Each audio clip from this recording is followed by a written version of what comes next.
हाँ जी, जय हिंद। तन्मय, क्या हाल है आपके? सर मैं बिल्कुल अच्छा हूँ। Okay, great. तो तन्मय, एनडीए की मेरिट लिस्ट आ गई है एंड आपने एक बहुत अच्छी डिसेंट रैंक सिक्योर करी है। मैं चाहता हूं कि आप ऑडियंस को अपने बारे में बताएं, कौन सा एनडीए एग्जामिनेशन में आपने क्या रैंक अचीव करी है और कितना आपका टोटल जो है वो स्कोर बना है। तो सर मैंने एनडीए 145 कोर्स में किया था। उसमें मेरा बैच नंबर था GNDA 63468 और इसमें मेरी ऑल इंडिया रैंक 102 आई है और मेरा ओवरऑल सर 858 बैठा है sir. Okay, that's a very good score, 858। Okay, yes sir. Great. और all India rank 102। Yes very sir. Nice. तो एक अच्छी डिसेंट रैंक आपने अचीव करी है। मतलब आप उस स्टेज पे पहुंच चुके हो जो बहुत बच्चों का सपना है। तो ये आपके लिए और आपके पेरेंट्स के लिए बहुत प्राउड वाली फीलिंग है। सो मैं इसके लिए आपको बहुत बहुत हार्दिक शुभकामनाएं देता हूँ। थैंक तो यू। तन्मय, आज मैं आपसे कुछ चीजें डिस्कस करना चाहूंगा। एक छोटे से शहर से आप बिलोंग करते हैं, यूपी के, उत्तर प्रदेश के। उधर से आप उठ के खड़क वासला तक पहुंच गए हो। ठीक है, बस कॉल लेटर की देरी है। तो वो जर्नी कैसी रही आपके? मैं इसके ऊपर चर्चा करना चाहूंगा बिकॉज बहुत सारे हजारों लाखों एस्पिरेंट्स हैं, इसी दुविधा में फंसे रहते हैं कि यार एनडीए के लिए तैयारी कैसे करें। तो मैं आपसे जानना चाहूंगा बिकॉज मैं तो बहुत कुछ बताता रहता हूं, मैं एक स्टूडेंट पॉइंट ऑफ व्यू से भी पूछना चाहता हूं क्योंकि आप यंग है, इस ट्रेंड में है। तो आपके हिसाब से एक स्टूडेंट को क्या दिनचर्या रहनी चाहिए? क्या कौन कौन सी किताबें, अगर ऑनलाइन पढ़ रहा है तो कौन से ऑनलाइन सोर्सेज, ऑफलाइन पढ़ रहा है तो अच्छे टीचर को कैसे आइडेंटिफाई करे, कैसे पढ़े, या जरूरी है कि सिर्फ ऑनलाइन, या जरूरी है कि सिर्फ ऑफलाइन? थोड़ा पहले रिटर्न के बारे में मुझे आइडिया दो कि क्या एक बच्चे की शुरुआत होनी चाहिए एनडीए के बारे में जब वो सोचता है तो। तो सर सबसे पहले तो जब हम रिटर्न के बारे में बात करते हैं तो बच्चे को दो पेपर होते हैं। एक तो मैथ्स का होता है 300 मार्क्स का और दूसरा जनरल एप्टीट्यूड का होता है सर 600 मार्क्स का। तो जो फर्स्ट पेपर है मैथ्स का, उसके लिए आपके बेसिक्स बहुत अच्छे होने चाहिए सर, क्योंकि जब तक आपको बेसिक्स नहीं आएंगे आप उस टाइम लिमिट में ट्रिक्स नहीं अप्लाई कर पाओगे। और बिल्कुल। ट्रिक्स अप्लाई करने के लिए सब प्रैक्टिस बहुत जरूरी है। इसके लिए आपको ज्यादा से ज्यादा प्रैक्टिस पेपर्स, मॉक पेपर्स और प्रीवियस ईयर पेपर्स ट्रैक करते रहना चाहिए, क्योंकि इससे आपको एक बेसिक आइडिया मिल जाता है कि एमसीक्यूज किस तरह से फॉर्म हो रहे हैं और आपको कितना टाइम मिलेगा एक पर्टिकुलर क्वेश्चन को सॉल्व करने के लिए सर। तो इसके लिए सर ऑनलाइन सोर्सेज भी बहुत सारी हैं जिसपे आप अच्छा मटेरियल ढूंढ सकते हैं, जैसे कि वन शॉट वीडियोस। आपने भी सर मेरी बहुत हेल्प की थी, बहुत सारी वीडियोस आपके मैंने पढ़ी थी रिटर्न के पहले। और उसके बाद सर हम देख सकते हैं कि ऑफलाइन में हमारे पास बहुत सारी एमसीक्यूज की बुक्स आती हैं। या तो हम पर्टिकुलर एसएसबी गाइड रिटर्न की बुक्स ले सकते हैं, वरना RS अग्रवाल बुक भी है सर जिसमें एमसीक्यूज बहुत अच्छे होते हैं, उससे हम तैयारी अच्छे से कर सकते हैं सर मैथ्स की। फिर दूसरी बात आई सर हमारे उसकी जनरल एप्टीट्यूड की सर। तो उसमें सर 50 क्वेश्चंस तो फिक्स्ड इंग्लिश के होते हैं, जिसके लिए आपको बेसिक नॉलेज तो होनी चाहिए, साथ ही साथ आपको प्रैक्टिकल नॉलेज भी होनी चाहिए कि आप कहाँ पे अप्लाई करोगे। सारे प्रेपोजिशंस, कंजंक्शंस, एंटोनिम्स, सिनोनिम्स, ये सब सर पता होने चाहिए सही से, और इनकी प्रैक्टिस होते रहना चाहिए, क्योंकि इतनी वैरायटी है, इतनी सारी नॉलेज है, वास्ट नॉलेज है कि हम गैदर नहीं कर पाते सर। तो हमें ज्यादा से ज्यादा प्रैक्टिस चाहिए होती है। तो जैसे सर धीरज सर हमें प्रैक्टिस कराते थे तो हम उसमें बहुत अच्छे से कर पाते थे। टेस्ट होते थे हमारे तो हम इजीली उसमें एक डिसेंट स्कोर वो कर पाते थे कॉन्कर। तो इससे हमें ये हेल्प मिल जाती थी कि हमारा लेवल क्या है, हमें पता बिल्कुल। चल पाता था कि हम किस लेवल के परफॉर्मेंस अभी दे रहे हैं और हमें कितना बेटर होना है।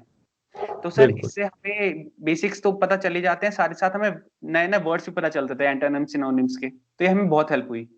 साथ ही साथ सर हमें कोई भी सब्जेक्ट को वीक नहीं छोड़ना चाहिए। जैसे बच्चे समझते हैं कि हिस्ट्री ज्योग्राफी ज्यादा आती है तो पॉलिटिकल को वीक छोड़ दो, या फिर साइंस में बायो ज्यादा आ जाएगी, फिजिक्स ज्यादा आ जाएगी तो केमिस्ट्री को वीक छोड़ दो। लेकिन हमें ये गलती कभी नहीं करनी चाहिए सर। हमें सबका बेसिक नॉलेज रखनी चाहिए, क्योंकि कोई भरोसा नहीं होता क्वेश्चन किस पार्ट से आ जाए। तो हमें सबका एक अच्छा सा प्रैक्टिस सेट जरूर देना चाहिए जाने से पहले वो रिटर्न के लिए, ताकि हम एक अच्छा डिसेंट स्कोर ला सकें जो हमारे बाद में भी हेल्प करेगा मेरिट में। तो सर इसके लिए भी हमें ज्यादातर ऑनलाइन सोर्सेज पे हमें बेसिक नॉलेज वाली वीडियोस मिल जाती हैं, कि जैसे one shot videos for all the science topics, one shot videos for all the SST topics. तो सर ये बहुत हेल्प करती है। और साथ ही साथ अगर हमें बेसिक नॉलेज के लिए करना ही है ऑफलाइन बुक्स में, तो हमें वो मिल जाएगी एनसीईआरटी सर। एनसीईआरटी से आप हिस्ट्री बहुत अच्छे से कर पाओगे, पॉलिटिकल भी आपको समझ में आ जाएगी। ज्योग्राफी के लिए आप ऑनलाइन भी ज्यादा रिलाय कर सकते हो, क्योंकि ज्योग्राफी एनसीईआरटी में थोड़ी लिमिटेड रह जाती है सर। और रही बात साइंस की सर, तो साइंस के लिए एनसीईआरटी काफी है, सफिशिएंट है सर। इससे हम बहुत अच्छी प्रिपरेशन कर पाएंगे दोनों पेपर्स के लिए सर। ओके, तो अकॉर्डिंग टू यू तन्मय, आपने साइंस के लिए, फिजिक्स के लिए मैं पूछूंगा कि मतलब फिजिक्स के लिए क्या 9th और 10th की एनसीईआरटी कर ले बच्चा, या कॉम्पिटिटिव लेवल तक की 9th और 10th की अगर जो एमसीक्यू बेस्ड आती है वो कर ले, या उसको +1 एंड +2 की एनसीईआरटी भी करनी जरूरी है? क्योंकि कई स्टूडेंट्स होते हैं जो आर्ट्स बैकग्राउंड से है, जो मैथ्स बड़ी मुश्किल से कवर करते हैं। तो आपको लगता है ऐसा कि एनडीए में +1 एंड +2 की फिजिक्स इतनी जरूरी है? नहीं सर, 9th और 10th की काफी आती है, तो मेरे हिसाब से 9th और 10th का ज्यादा फोकस देना चाहिए उन्हें। +1 +2 के माइनॉरिटी क्वेश्चंस होते हैं, तो आप अगर थोड़ा सा ट्राई करोगे तो हो जाएंगे, वरना कोई ज्यादा स्पेशल फोकस देने की जरूरत नहीं होगी। ओके, तो यहाँ पे मैं एक चीज और बताना चाहूंगा। तो आप अगर 9th और 10th की अच्छी किताब ढूंढ रहे हैं फिजिक्स की, तो लखमीर सिंह मंजीत कौर आती है एसचंद पब्लिकेशंस की, अच्छी बुक है, मैंने भी पढ़ी हुई है वो। ठीक है, तो आप उसको फॉलो कर सकते हैं। और 9th +1 +2 का जस्ट एक टच किया होता है उसको, कि फॉर्मूला दे देगा डायरेक्ट आपको, इससे ज्यादा और कुछ नहीं पूछने वाले फिजिक्स के अंदर। मेजोरिटी जो क्वेश्चन है 9th 10th के ही फिजिक्स के और केमिस्ट्री के रहते हैं। ठीक है, तो दिन में आगे बढ़ते हैं, बात करते हैं मैथमेटिक्स की। ठीक है, तो मेरा तो फेवरेट टॉपिक है ये, रोज का दिनचर्या है अपना। तो मतलब मैथ्स के लिए अगर बच्चा रॉ है, मैं बोलूँ कि मतलब बिल्कुल जीरो है, उसको एनसीईआरटी की भी इतनी अच्छी नॉलेज नहीं है, मतलब 70 नंबर आए हैं मैथ्स में या 60 नंबर आए हैं +2 के अंदर भी, बच्चा तैयारी करना चाहता है, तो आपको क्या लगता है कितना अच्छा, मतलब कितना टाइम उसको डाइवर्ट करना चाहिए एक एनडीए की प्रिपरेशन के लिए, मैथ का लेवल वो अचीव कर पाए कि वो पेपर क्लियर कर दे अच्छे मार्क्स से, एटलीस्ट 70 क्वेश्चन वो फोड़ सके पेपर में? सर एटलीस्ट 3 मंथ्स की प्रैक्टिस तो उसे जरूरत है। अगर वो रॉ है बिल्कुल, और सिर्फ वो कंसेप्ट जानता है, ट्रिक्स अप्लाई करना नहीं जानता, तो उसे नहीं, 3 मंथ की कंसेप्ट भी नहीं प्रैक्टिस जानता, बहुत बिकॉज है। Majority students, what I feel, मैं अच्छा ऑनलाइन भी काफी जगह पढ़ाता हूँ और ऑफलाइन में भी पढ़ाता हूँ, मैंने एक चीज नोटिस करी है, स्टूडेंट के दिमाग में एक ऐसा चीज रहती है कि सर मुझे क्वेश्चंस करने हैं, बट उसको बेसिक नॉलेज ही जीरो होती है, मतलब उसको एनसीईआरटी भी नहीं आती होती। उसके लिए आपके हिसाब से कितना टाइम लगना चाहिए? फिर मैं अपना भी पर्सनल ओपिनियन दूंगा कि आपके, पहले मैं आपके हिसाब से जानना चाहता हूँ स्टूडेंट के परस्पेक्टिव से, कि कितना टाइम उसको डेवोट करना चाहिए। सर 5 मंथ्स तो मस्ट हो गए इस केस में तो। और साथ साथ आपको पर डे एटलीस्ट 6 आवर्स तो देने पड़ेंगे मैथ्स को, तभी आप बिल्कुल, जाके उस लेवल तक कवर कर पाओगे। बिल्कुल। तो राइटली तन्मय ने बिल्कुल एग्जैक्ट वही चीज बोली है जो मैंने बोलनी थी, मैं 5 की जगह 6 महीने बोलूंगा। ठीक है, अगर बच्चे आप ऑनेस्टली प्रिपेयर कर रहे हो, सच बात बता रहा हूं, अगर आपको एनसीईआरटी के भी तरीके क्लियर नहीं है, मतलब मैथ्स में आपके 60-70 नंबर से ज्यादा कभी आए ही नहीं बोर्ड में, तो you require 6 months hard core preparation अगर आप क्लियर करना चाहते हो। बाकी सपने देखने हैं तो वो तो देखते रहिए, सच बात मैं आपको बोल रहा हूं बच्चे, वो सपने ही रह जाएंगे अगर आप अच्छे ढंग से उसके लिए मेहनत नहीं करोगे। तो मेहनत आपको करनी पड़ेगी, जो पुरानी गलतियां हैं उसको साइड में रखकर एक नई शुरुआत के लिए पहले तो एनसीईआरटी या एलिमेंट्स ऑफ मैथ या आर एस अग्रवाल, ये बेसिक किताबें हैं, इसको पढ़ें। उसके बाद आए थोड़ा सा अपर लेवल पे, प्रीवियस ईयर लगाओ, 3000 एमसीक्यू के सेट लगा सकते हो, या किसी एडुकेटर को फॉलो करो, तभी आपको समझ में आएगा, नहीं तो टीचर भी आई गेस आपकी कोई मदद नहीं कर सकता खास। चलिए में आगे बात करते हैं, मतलब आपने कोई मैथ्स में चैप्टर छोड़े थे या सारे कवर किए थे? नहीं सर, मैथ्स में मैंने सारे चैप्टर कवर किए थे। A to Z सारे, जी सर। मतलब? ओके, मतलब कोई चैप्टर नहीं जैसे स्टैट्स छोड़ देते हैं कहीं, कोनिक नहीं सेक्शन सर, छोड़ते हैं? सबकी सारे? सही प्रैक्टिस करी थी। Okay, great. क्योंकि ये जो सिंगल क्वेश्चन वाले टॉपिक्स होते हैं, ये सर इजी आते हैं। अगर इनकी ढंग से प्रिपरेशन कर लें तो इनके मार्क्स सिक्योर हो जाते हैं, इनमें फिर प्रॉब्लम नहीं होती हमें, तो ये करने सही रहते हैं सर। Okay, good. तो दिन में आगे बात करते हैं, आपने कोचिंग तो नहीं ली कहीं से रिटर्न की? नहीं सर, रिटर्न की कहीं कोचिंग नहीं ली, बस ऑनलाइन सोर्सेज से मैं पढ़ता रहा सर। ओके, तो देखा, तो एक तो डाउट रहता है कि सर कोचिंग लेना जरूरी है। देखो यहाँ पे मैं तन्मय का भी ओपिनियन रख देता हूँ और तन्मय से भी पहले पूछ लेता हूँ, बच्चे आपको क्या लगता है कि जरूरी है या नहीं है, और जरूरी है तो किन के लिए है? सर जिनका बेसिक्स कमजोर है उसके लिए तो थोड़ा इंपॉर्टेंट हो जाता है, क्योंकि उसे पहले बेसिक्स ही क्लियर करना है, उसके बाद उसे ट्रिक्स पे पहुंचना है। लेकिन बिल्कुल, सर जिसका बेसिक्स ठीक है, वो ऑनलाइन सोर्सेज को वो कर सकता है, अपना बेसिस मान सकता है, उस पर ज्यादा से ज्यादा प्रैक्टिस कर सकता है, और साथ ही साथ वो जो खुद से वर्क करेगा अपने ऊपर, प्रैक्टिस पेपर सॉल्व कर करके टाइम लिमिट बिठा के, वो उसको खुद से भी हेल्प हो जाएगी, तो उसे ज्यादा प्रॉब्लम तो नहीं आएगी सर। Okay, great. तो यहाँ पे मैं अपना भी अब ओपिनियन दे देता हूँ साथ में। देखो, कोचिंग उस बच्चे के लिए आज के टाइम में ज़रूरी है जिसको मतलब कुछ अच्छी नॉलेज नहीं है एग्जाम पैटर्न के बारे में, जो मतलब ऑनलाइन भी क्लास देख भी रहा है और नहीं भी देख रहा, खोल के देखे टीचर पढ़ा रहा है, हाँ 2-4 सवाल देखे और बंद कर दिया, या एक आधी वीडियो देखी और बंद कर दी। Majority of the students are doing the same thing.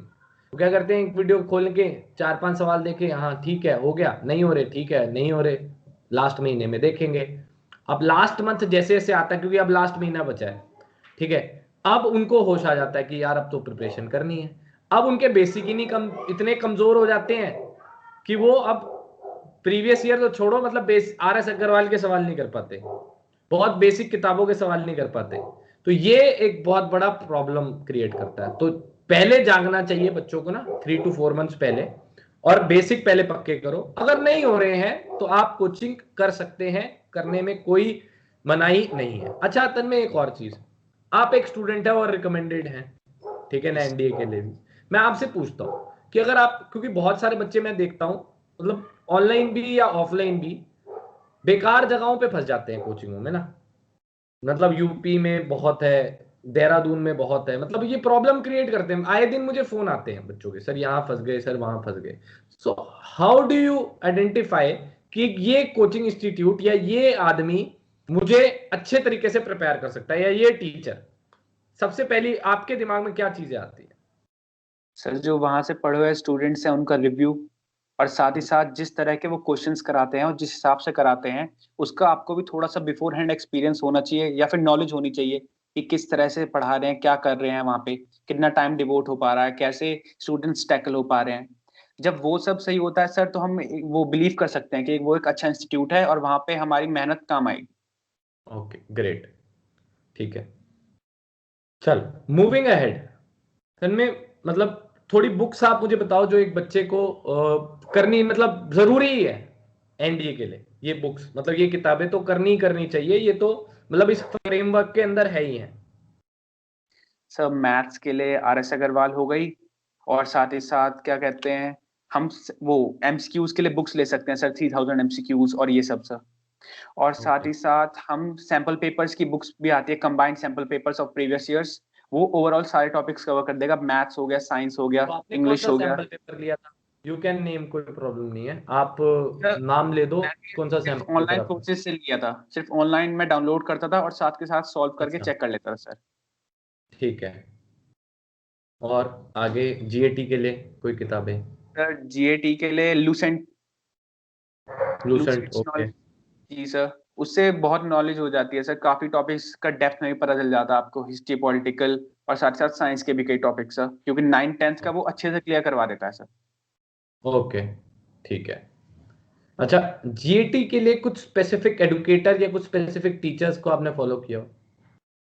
हाँ सर, मैं सनी सर के वो क्लासेस लेता था, जीएटी की, ओके, जिसमें सब वो करंट अफेयर्स भी कराते थे और साथ ही साथ ज्योग्राफी के भी कराते थे थोड़ा। ओके। तो यहाँ पे मैं एक पॉइंट हाईलाइट करना चाहूंगा, व्हाट आई हैव ऑब्जर्व्ड, एक चीज कि मतलब जो बच्चे एक्चुअली में जीएटी की क्लासेस अटेंड करते हैं, चाहे वो मेरे चैनल पे हो चाहे कहीं भी हो, जीएटी में हमेशा क्राउड लेस ही रहेगा, क्योंकि जी थोड़ा सा सर। बोरिंग वो लगता है, ज्योग्राफी है थोड़ा सा बोरिंग लगता है। बट ट्विस्ट क्या है, जितने भी बच्चे क्लासेस लगाते हैं उनका पेपर क्लियर होता है, ये बात ट्रू है। जी ये सर। मैंने बिल्कुल, आई हैव एनालाइज दिस, जितने बच्चे भागते हैं इन चीजों से उनका कभी पेपर क्लियर नहीं होने वाला, ठीक है। अच्छा, आपने इंग्लिश के लिए किसको फॉलो किया? थोड़ा सा अब सब्जेक्ट वाइज चलते हैं थोड़ा सा ना, सो दैट बच्चों को आइडिया लगे। इंग्लिश के लिए सर धीरज सर की, मैं वो टेस्ट जो लेते थे सर उसमें पार्टिसिपेट करता था सर, और साथ ही साथ मैं जो 9th 10th 11th 12th में जो बेसिक पेपर्स में आते थे हमारे, एंटोनिम्स, नोनिम्स और फिर एडिशन ओमिशन, वो सब कर लेता था सर। Okay, great. तो आप सीबीएसई बोर्ड से हैं, स्टेट बोर्ड से हैं? Sir CBSE board. CBSE board से, ठीक है। तो इंग्लिश के लिए तन्मय जो है धीरज शर्मा सर को फॉलो करता था, और मतलब पिछली बार मुझे ऐसा भी सुनने में आया कि धीरज सर के लगभग 50 में से 45 क्वेश्चन कुछ ऐसे जो है सिमिलर भी आए थे, कुछ ऐसा भी सुनने में आया है, ठीक है। तो तो मेरे हिसाब से धीरज शर्मा सर अच्छा जो है इंग्लिश के ऊपर काफी अच्छा कराते हैं। चलो मैथ्स की बात करूं, मैथ्स के लिए कुछ स्पेसिफिक सेट ऑफ एडुकेटर्स को आप फॉलो कर रहे थे। दो अब ये मत सोचना भाई कि हम लोग ऐसा ब्रांडिंग कर रहे हैं, there is nothing like it, बिल्कुल रॉ इंटरव्यू चल रहा है, ठीक है। तो जो इस बच्चे को लग रहा है ओपिनियन, वही इसको बताया जा रहा है, ठीक है, वही ये बता रहा है आप सब लोगों को। तो मैं सिर्फ क्लियर कट चीजें पूछता हूँ कि मतलब जो एक बच्चों को गाइड करे चीजें एक स्टूडेंट के पॉइंट ऑफ व्यू से। जी सर। तो सर एक तो मैं ऑनलाइन वन शॉट वीडियोस जो अपलोड होती थी वो फॉलो करता था, क्योंकि उससे सारे टॉपिक्स का कवर हो जाता था मेरा, और साथ साथ कई सारे क्वेश्चन मिल जाते थे एनडीए के उसके ओके पर्पस के। ओके और साथ ओके ही साथ सर मैं आपके जो यूट्यूब की क्लासेस चलती थी लेट नाइट वाली, उसमें भी मैं इन्वॉल्व रहता था, क्योंकि रात को जब आप सैम्पल पेपर कराते थे तो उससे मुझे प्रैक्टिस हो जाती थी कि इतने टाइम में इतने क्वेश्चन हो जाते हैं। फिर ओके ज्यादा से ज्यादा सर मैं यही दोनों वीडियोस को फॉलो करता था और इनसे प्रैक्टिस करता रहता था, ज्यादा से ज्यादा क्वेश्चंस करता रहता था इनकी। Okay okay. तो आप वन शॉट वीडियोस बच्चों को जो है सजेशन दोगे, और जो है मॉक टेस्ट वाली या मेरी जी वीडियोस जो है आप उनको सजेशन दोगे, ग्रेट। मूविंग हेड तन में थोड़ा सा बात करते हैं अबाउट योर एसएसबी एक्सपीरियंस। तो आपकी एसएसबी थी कहाँ पे? सर मेरी एसएसबी बैंगलोर में थी सर। ओके, एसएसबी बैंगलोर में थी। तो उसकी प्रिपरेशन को लेके बात करते हैं। आपको पेपर देके तो आइडिया लग गया होगा कि मेरा रिटर्न अब निकलने वाला है, आई गेस, जी है सर। ना? जी सर। तो आपने प्रिपरेशन वहीं से स्टार्ट कर दी थी कि after result? No sir, preparation just after the paper. Okay. तो कैसे प्रिपेयर किया आपने, फर्स्ट स्टेप क्या लिया आपने कि आपको तैयारी मतलब कैसे करनी चाहिए? सर फर्स्ट स्टेप मैंने बेसिक नॉलेज पता करी कि प्रोसेस है क्या इंटरव्यू का। पहले तो ओके 5 डेज का प्रॉपर मैंने इंटरव्यू का प्रोसेस चेक किया। फिर उससे रिलेटेड मैंने वीडियोस देखी कि होता कैसे है, क्या क्या चीजें एनालाइज होती हैं इसमें, कैसे कैसे टेस्टिंग होती है, हमें कैसे परफॉर्म करना चाहिए। फिर इसकी मैंने सबकी खुद से भी प्रैक्टिस करनी शुरू करी। जैसे कि सर फर्स्ट डे जो हमारा ओआईआर होता है उसके लिए मैंने रीजनिंग की बुक लाई, उससे प्रैक्टिस करी। रीजनिंग की वैसे बुक भी का नाम क्या था? सर रीजनिंग की बुक सर एसएसबी ओआईआर के बुक थी sir, SSB SSB OIR book. Book. Okay जी सर। और फिर मैंने साथ ही साथ उसके लिए सेकंड पार्ट जो होता है जिसमें हमें स्टोरी राइटिंग करनी होती है और फिर हमें वो डिस्कशन करना होता है, ग्रुप डिस्कशन पीपीटीटी। तो सर उसके लिए मैं प्रैक्टिस करता था ग्रुप में। मैं रैंडम कोई भी पिक इंस्टॉल करी नेट से, उस पर फिर टाइम लिमिट के अंदर मैंने स्टोरी लिखी। और फिर हमारा एक ग्रुप था सर, उसमें हम रात को डिस्कस करते थे टाइम टू टाइम कि ये स्टोरी है, और सब अपना पॉइंट ऑफ व्यू बताते थे। तो पहले हमारा इंडिविजुअल डिस्कशन होता था कि सब अपनी अपनी स्टोरी नरेट करते हैं, और उसके बाद सर हम एक कॉमन कंक्लूजन पे लाने के लिए ग्रुप डिस्कशन भी करते थे, जिससे हमें ये पता चल जाता था कि जो फिश मार्केट कंडीशन होगी उसे टैकल कैसे करना है। या फिर ओके अगर आपकी बिल्कुल अलग स्टोरी है तो आप उसमें औरों का ओपिनियन को कैसे सपोर्ट करोगे। ओके। जी सर। और उसके बाद फिर ये सेकेंड डे। ये ग्रेट आइडिया है कि आप अपने स्कूल मेट्स को या फ्रेंड्स को या एसएसबी मेट्स को एक ग्रुप में डालकर अपना एक वीडियो कॉलिंग के थ्रू भी आप कर सकते हो, या ऑडियो मैसेजेस के थ्रू भी आप एक अच्छा डिस्कशन कर सकते हो, ग्रेट। आगे। सर फिर सेकेंड डे हमारे जो साइकोलॉजिकल टेस्ट होते हैं, तो उसके लिए मैंने सर एक ऑनलाइन साइकोलॉजिकल टेस्ट दिया था। और साथ ही साथ मैं उसके लिए ऑनलाइन सोर्सेज से पढ़ता भी था कि स्टोरीज कैसे लिखी जाती हैं, उनमें क्या क्या पॉइंट्स देखे जाते हैं, क्या क्या कैरेक्टर ट्रेट्स देखे जाते हैं, हमें किस तरह से फॉर्म करनी होती है, क्या लिमिट होती है। ये सब मैंने अच्छे से प्रैक्टिस की थी। साथ ही साथ मैं इसके लिए भी टाइम लिमिट रख के 12 इमेजेस का वो करता था प्रैक्टिस। Practice, okay. जी सर। मतलब अच्छी प्रैक्टिस आपने एसएसबी की करी है जी और प्रायरली करते आ रहे हो, ओके, ग्रेट। तो जीटीओ की बात करूं यार, जीटीओ मतलब ऑनलाइन आपने कैसे किया जीटीओ?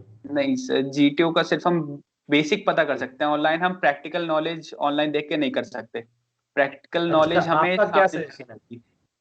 आपका क्या सजेशन है, आप गए हो एसएसबी के अंदर, मतलब क्या जीटीओ मतलब पहले से होता तो और परफॉर्मेंस में बूस्ट आता आपको? जी सर, अगर एक प्रैक्टिकल वो होता हमारा एक्सपीरियंस उसके साथ तो एक्स्ट्रा बूस्ट मिलता। बिल्कुल। मतलब क्या ये कंपलसरी है आपके हिसाब से? नहीं सर, कंपलसरी तो नहीं है, जिसकी ग्रेट। प्रैक्टिकल एप्लीकेशन सही है वो कर लेगा। बिल्कुल।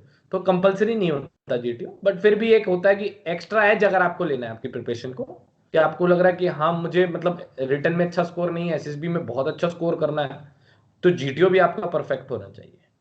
Talking about pi, personal interview, ये बड़ा इंटरेस्टिंग टॉपिक है। मतलब जी सर। पीआई में आपसे क्या क्या क्या पूछा गया था, जो सर मेन मेन चीजें आपको याद है, मतलब जिसमें आप रैपिड फंसे थे? Fire sir. Rapid fire. तो सर जी सर, रैपिड फायर होते थे, उसमें 10 12 क्वेश्चंस लगातार पूछते थे कितनी और बार हमें लगा वन फायर? गो। हमारे में सर 2 रैपिड फायर्स हुए थे। 2 बार रैपिड फायर लगा? जी सर। और ओके। सब में सर 10 to 12 क्वेश्चंस थे। ओके। और हमें एक सीक्वेंस में सबके आंसर्स देने थे और हमें ये भी फोकस करना था कि हम कोई क्वेश्चन भूल ना जाए। तो सर उसमें ओके। हमें काफी काम रहना पड़ता है, काम बिल्कुल माइंड को रखना पड़ता है ताकि हम क्वेश्चंस रिमेम्बर कर सकें। बिल्कुल। और फिर ऐसे क्वेश्चंस में सर जब जी जी के पार्ट आ जाता है तो थोड़ा टफ हो जाता है। बिल्कुल। तो रैपिड फायर जो तन्मय बात कर रहा है वो एक सेट ऑफ क्वेश्चंस होता है जो आपसे इंटरव्यूअर पूछता है लगातार। और वो आपकी फैमिली बैकग्राउंड से रिलेशन में हो सकता है, आपके स्कूल लाइफ के रिलेशन में हो जाता है कि आप मुझे बताओ कितनी पॉकेट मनी आपको मिलती है, क्या परसेंटेज थी आपकी क्लास 12th में, कौन कौन से सब्जेक्ट थे, कौन सी फेवरेट टीचर थी, कौन सा एक्सपीरियंस आपका जिंदगी का बहुत अच्छा रहा, कौन सा वर्स्ट एक्सपीरियंस रहा। ये सारी चीजें लगातार इंटरव्यूअर बोल देगा आपके सामने एंड आपको बोलेगा okay Tanmay I will be asking you few questions sequence and आपको सेम सीक्वेंस के अंदर उसका आंसर देना है। तो लगातार ऐसा ही क्वेश्चन पूछेगा 10 15, ठीक है, और उसी सेम सीक्वेंस में आपको आंसर देना होता है। तो ये जितना इजी लग रहा है उतना होता नहीं है इंटरव्यू के अंदर ना। तो इसके लिए आप सीक्वेंस जोड़ते चले जाओगे। खैर वो इंटरव्यू टेक्निक्स हो गई, वो कभी किसी और वीडियो के अंदर बातें करेंगे हम लोग कि कैसे आपको तैयारी करनी चाहिए रैपिड फायर की। तो में आगे बढ़ते हैं। क्या कॉन्फ्रेंस के अंदर आपसे सवाल पूछा गया था कुछ, या कितने टाइम चली होगी आपकी कॉन्फ्रेंस? तो मेरी कॉन्फ्रेंस चली होगी around 8 to 10 minutes sir. 8 to 10 minutes? जी तो सर। ये अच्छा है, एक कॉन्फ्रेंस का टाइम है। ठीक है, मतलब क्या पूछा आपसे कॉन्फ्रेंस में? सब बेसिक पूछ रहे थे कि कैसा आपका स्टे रहा, कैसा फूड था, अकोमोडेशन कैसा था, कोई हम्म। आपको प्रॉब्लम फेस हुई। फिर आप अपने फ्रेंड्स के बारे में बताओ, कौन कौन फ्रेंड्स बने। हम्म। और फिर उनके कुछ बारे में बताओ कि वो कैसे रहते थे, कुछ हम्म। शेयर करा उन्होंने, हैबिट्स कुछ। आपने क्या कहते हैं रैंकिंग करो अपने सारे फ्रेंड्स की, किसी ओके। पर्टिकुलर जीटीओ टास्क में कि किसने कितना अच्छा परफॉर्म करा। सर हम्म। ऐसे क्वेश्चंस थे फिर। ओके, मतलब अच्छा एक कॉन्फ्रेंस आपकी चली। जी तो सर। रिटर्न में आपका क्या स्कोर रहा है? सर रिटर्न में 406। 406। और एसएसबी में? 452 सर। ओके। आर्मी थी ना आपकी entry? Yes sir. Yes sir. Tanmay, अब एक फाइनल टच ऐड करते हैं। मतलब स्टूडेंट को क्या रिकमेंड करोगे कि लास्ट महीना है प्रिपरेशन का, जी डेट सर। 1/20/21 का, 18 अप्रैल को इस बार पेपर है। अच्छा, आप लिख रहे हो इस बार नहीं वो सर, वाला? मेरी एज लिमिट पूरी हो गई थी। अच्छा, 146 के लिए? 146 के लिए है सर, अभी अप्रैल में है उसकी उसका। एसएसबी अभी है, अभी आनी है आपकी? जी सर। जी sir. Okay, all the best पहले तो उसके लिए। ठीक है। Thank you sir. हाँ, तो मतलब आप क्या रिकमेंड करोगे बच्चों को कि लास्ट 1 मंथ में क्या करें? मैं तो यही रिकमेंड करता हूँ, मॉक्स देते रहो भाई। जी जितना सर। ज्यादा आप मॉक दोगे उतना आपको आइडिया लगेगा। 20 25 30 मॉक जितने दे दोगे उतना बेटर रहेगा। आप अगर आपके मुंह से भी सुनेंगे तो शायद और मोटिवेट हो जाएंगे। ठीक है, तो मतलब क्या सजेशन दोगे? तो सर ये तो आपने बिल्कुल सही कहा सर, ज्यादा से ज्यादा प्रैक्टिस पेपर्स और मॉक्स देने चाहिए। बहुत कॉन्फिडेंस बिल्डअप होगा, क्योंकि वहां पे जाके अगर आप फर्स्ट टाइम दे रहे हो तो आपको थोड़ी हेजिटेशन तो होगी कि कैसा आएगा, कैसे करोगे। तो नर्वसनेस में भी कई बार बच्चे कंफ्यूज हो जाते हैं और क्वेश्चन गलत कर देते हैं। तो अगर उन्हें प्रैक्टिस होगी कई क्वेश्चंस करने की टाइम लिमिट में, तो वो स्ट्रेस थोड़ा कम लेंगे। तो सर ज्यादा से ज्यादा उन्हें सैम्पल पेपर करना चाहिए। और साथ ही साथ जो उन्होंने नोट्स अगर बना रहे हैं वो क्वेश्चन करते करते कि ये मोस्ट इंपॉर्टेंट क्वेश्चन है या इन मुझे थोड़ी प्रॉब्लम है, तो उन्हें वो भी रिवाइज जरूर करने चाहिए। ओके। कोई चैप्टर जो बहुत ज्यादा जरूरी है जिसको 5 6 बार उन्हें कर लेना चाहिए? सर वेक्टर्स हो गया, और उसका प्रोबेबिलिटी हो गई सर, और और डिटर्मिनेंट्स हो गए सर। ये ट्रिग्नोमेट्री, ऐसे कुछ। जी सर, स्टैटिस्टिक्स, हाँ। ट्रिग्नोमेट्री भी। जी सर। मतलब ये मोटे मोटे चैप्टर थे, एक बार मैं बता देता हूँ आपको दोबारा से।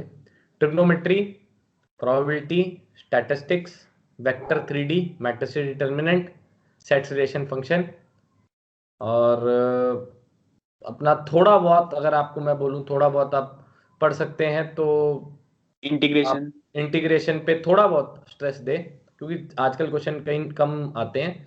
ज़्यादा ध्यान दें आप डिफरेंशियल इक्वेशन पे, लिमिट कंटिन्यूटी पे, एओडी और डेरिवेटिव पे कैलकुलस पोर्शन में। इंटीग्रल कैलकुलस बहुत कम आने लगा है आजकल। ठीक है, तो ये मेन चैप्टर है जो आपको बार बार रिपीटेडली रिवाइज करने चाहिए। साथ इनके पीवाईक्यूज लगाओगे तो आपका बहुत ज्यादा इंप्रूवमेंट आपको देखने को मिलेगी। ठीक है तन्मय, तो बहुत अच्छा लगा आपसे बात करके। तो आई होप कि आप बहुत अच्छे तरीके से हमारी आर्म्ड फोर्सेस में आगे जाके सर्व करेंगे, and wish you all the very very best. आप बहुत ऊपर रैंक तक जाएं और एक चेंज क्रिएट करें हमारे देश के लिए। ठीक है, और many many congratulations to you कि आप बहुत एक अच्छी रिस्पेक्टेबल जॉब और अपने देश की सेवा करने के लिए आगे आए हो, और भगवान ने आपका साथ दिया है। बहुत बच्चों की ड्रीम होती है और आपने वो ड्रीम अपनी फुलफिल की है अपनी मेहनत से। एंड एट द एंड मैं आपको यही बोलूंगा कि मतलब मैं हूं चाहे कोई भी है, we can only support you, we can only show you the path, but actually में मेहनत उसी स्टूडेंट की होती है जो उस रास्ते के ऊपर चलता है। कठिनाइयां हर किसी की लाइफ में आती है, प्रॉब्लम्स हर किसी की लाइफ में आती है, हर तन्मय की भी लाइफ में आती होगी, अर्पित चौधरी बैठा है उसकी लाइफ में भी प्रॉब्लम्स आती है, हर किसी की लाइफ में प्रॉब्लम। बट विनर वही है जो उन प्रॉब्लम से साइड हटके, मतलब उसको हटा के साइड, आगे धीरे धीरे रास्ता अपना खुद बनाता चला जाता है। ठीक है तन्मय, तो अच्छा थैंक लगा यू सर। आपसे बात करते। तो जय हिंद। जय हिंद सर।